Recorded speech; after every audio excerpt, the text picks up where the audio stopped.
بسم الله الرحمن الرحيم.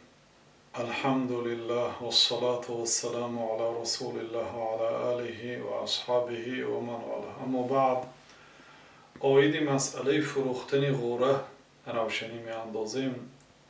فروختن غوره به صاحب باغ، به صاحب درخت اجازت است. اگر از درخت خود غوره را چینده فروشد، هیچ باکی ندارد. اما آن حدیثی که در صحیح بخاری و مسلم ثابت است، از عبدالله ابن عمر رضی الله عنهما گفتند که نهى رسول الله صلی الله علیه و سلم عن بیع الثمار حتی یبدو صلاحها.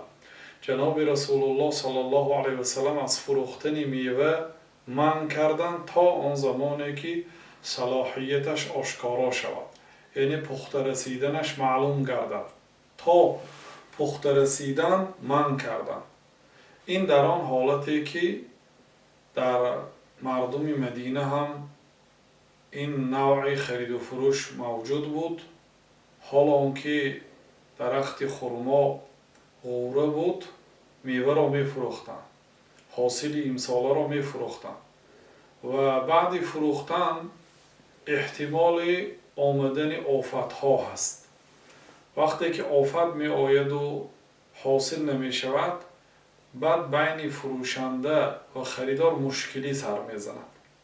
بعد به نزد رسول الله صلی الله علیه و سلم شکایت کرده می آمدند. بنابراین جناب رسول الله صلی الله علیه و سلم از فروختن میوه تا آن زمانی که صلاحیتش معلوم شود، یعنی پخته رسیدنش معلوم شد، منع کردند. خلاصه منع پیغمبر صلی الله علیه و سلم به آنهای داخل دارد که باغ را می فروشند، حالا آنکه زردآلو نپخته است، میوه نپخته است، میوه ناپخته را می فروشند. این ممنوع است، یعنی نادرست است، حرام است. اما فروختن غوره برای صاحب باغ از درخت اگر غوره چینده فروشد، یگان باکی ندارد، بلکه 6 فایده دارد. فایده اول این است که مردم هم به تناول غوره حاجت دارند، میخواهند غوره خورند. آنهایی که درخت ندارند، حاجت آنها روا میگردد. دیگر اینکه خود دهقان که عین بیپولی آن هست، حالا حاصل ها نیست و غالبا دهقان ها در همین وقت ها در بهار یعنی بسیار به پول نقد حاجت دارند. وقتی که غوره را می فروشد و خودش مبلغ جمع می کند. دیگر این است که از آن خوریش آماده می کنند، خواه به فصل زمستان تیر ماه، یا شربت ها تیار می کنند.